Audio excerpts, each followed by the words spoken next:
Noe Valley has to be one of those markets where you really just can't predict how good, not bad, just good, of a sales month that could happen, right? The luxury market in November, luxury above 5 million, all year it's been tracking at 14 days on market, all year. And 2 weeks to sell a $5 million house is already extremely fast. In November, that dropped to 4 days on market. Like it's just moving, it's just selling. And I think one thing that Noe really separated itself from sort of surrounding neighborhoods like Dolores Heights, like the Mission, like Bernal, even.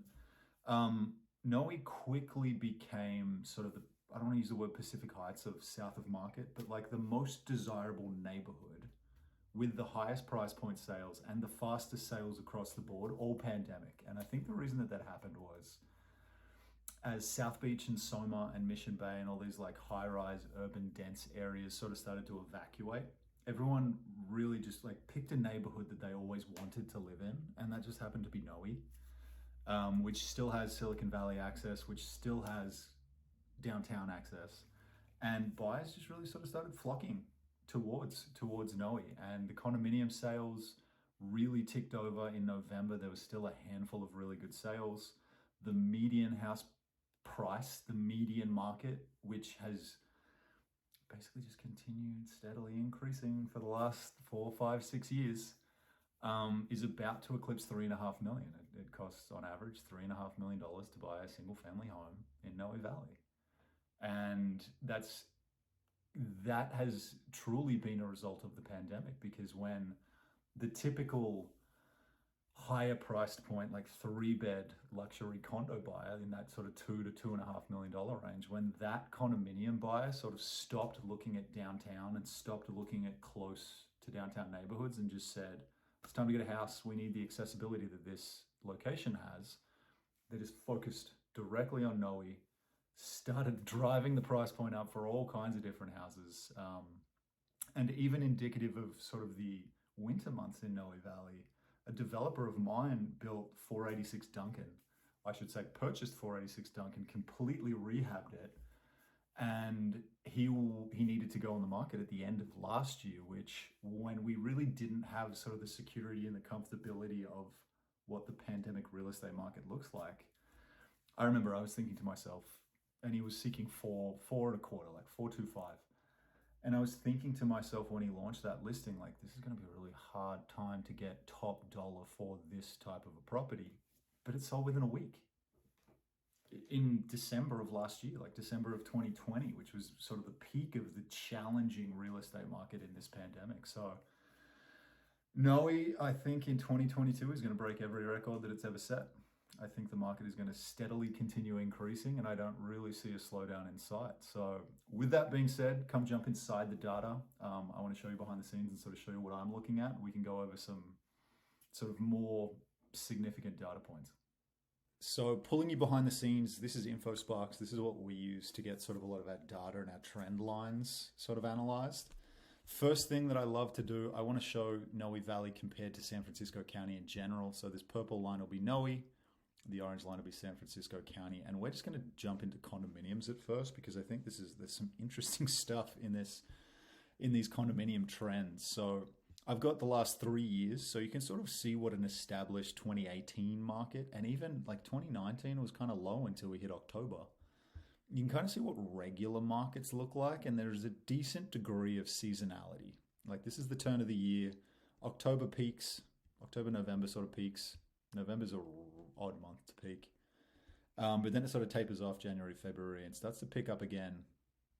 Typically as you hit the summer, but as you can see in San Francisco, right? But no, he didn't really pick up in a regular year until later in the year. But also indicative of Noe's desirability strength, this was the start of the pandemic, March.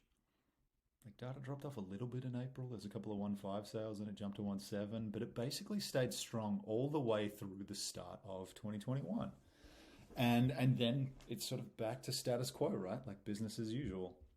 The main data spike that happened throughout the pandemic is days on market.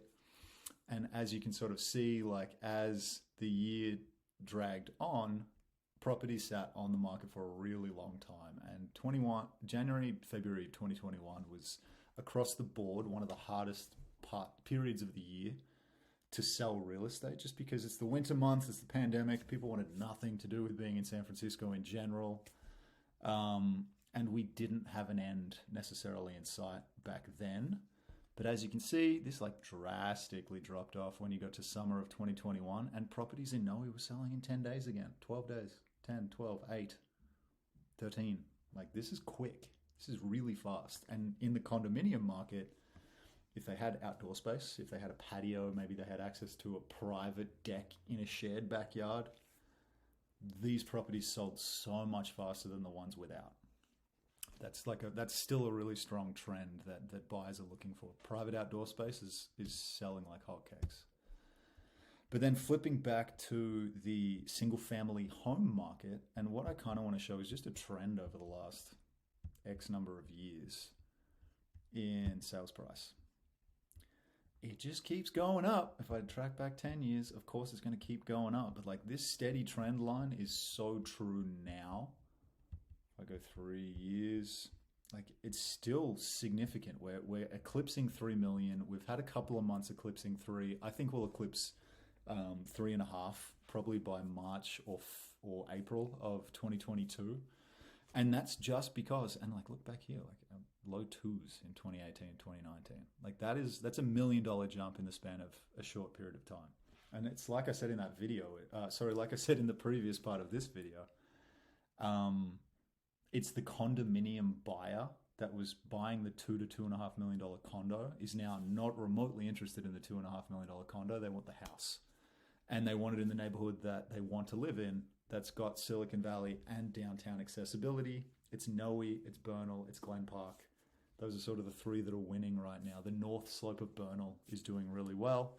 All of Noe is doing really well.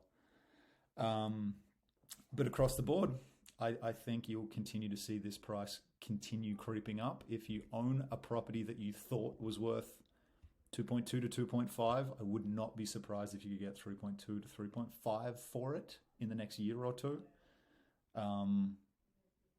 Noe Valley's hot. In conclusion, I mean, like I said before, I think 2022, especially spring 2022, like expect February and March to start to see a whole lot of median price point single family home listings, because I think what a lot of homeowners have been doing is they've been watching this slow, steady, continual increase.